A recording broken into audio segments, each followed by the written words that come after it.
Deku, aka Izuku Midorya, is the first character you will ever play inside of My Hero Ultra Rumble, and although he's the one you're introduced to first, he can in some cases have a very high skill cap.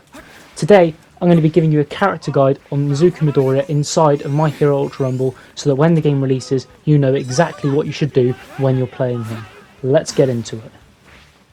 So, Deku's abilities are as follows. You've got Air Force, Black Whip, and St. Louis Smash. Now, I'm going to tell you the good things, the bad things, and the things to look out for when you're using these, because there can be things that you need to learn when you're using these abilities. First up is going to be Air Force. Air Force is going to be your best friend when you're playing Izuku Midorya. It can dish out so much damage, especially when it gets to higher level. So here are the tips that you need to know when you're using Air Force. So, the first pro of Air Force is that it deals really good damage over a long distance. So as you can see here, it deals so much damage over a long distance, which is really good for this kind of ranged attack. Let's slow it down and just see. As you can see, we zoom in and we're quite far away from this enemy, but still we managed to deal over 90 damage, which is able to guard break the enemy. And this is absolutely amazing, especially when you're in long range engagements, because it means that you can keep pressuring the enemy so that they don't attack you and you still have the advantage on them. So our next pro is going to be that it has large and fast projectiles. So let's take this for example. As you can see, the projectiles are so large that even just hip firing hits the movement box, and it means that you can continue to move as you're shooting the enemy and move away. Now Midorya is especially good at hip firing, so I would try and utilise that as much as you can when you're in engagements. Now moving on to the cons now, and the only con I can really think of is that you need to aim really well, especially when ADSing. So if we look at this clip again, once I hit this first attack, you can see that it's quite hard for me to hit another one. And if you're especially at a long range, it's really hard to be able to track your enemies, so you need to make sure that your aim is on point when you're using Midorya's ranged attack, because otherwise you won't hit any of your shots. Now on to the second ability, St. Louis Smash.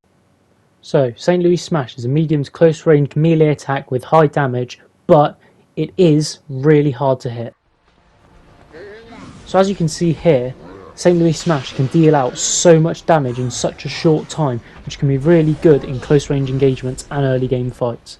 But it can have the disadvantage of being quite hard to hit, so you need to make sure you're aiming really well and you'll be able to hit it.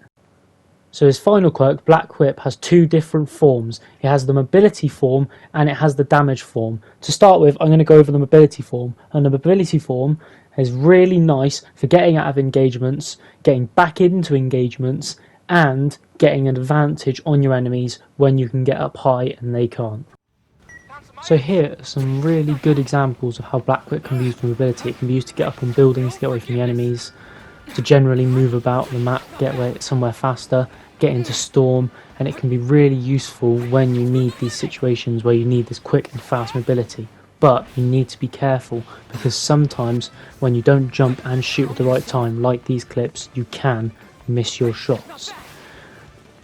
Now, I'm going to quickly move on to the damage version of Black Whip, and as you can see here, if you double tap the Black Whip button, it sends out a flurry of Black Whips that deal damage in quick succession, but it is very close range, so you need to make sure that if you're going to hit it, you're very close to the enemy and you're ready to make sure that they don't attack you back. Now we move on to Midorya's final ability, the ability to carry teammates. So this is shown by Ada, but it's the same principle. Midorya is able to pick up his teammates, carry them to a safe destination, obviously not run up walls, but one of the best bits about this is they can then drop their teammates and their teammates will instantly revive themselves. So this was just a quick video to give you a character guide on Midorya. Sorry it was a bit short, there wasn't a lot of footage I could use, but I tried to put something as much together as I can.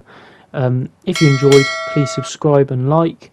I'm going to be posting a lot more of these when the game releases, and hopefully a few before, so if you'd like to see those, stay tuned and I'll see you around. Bye.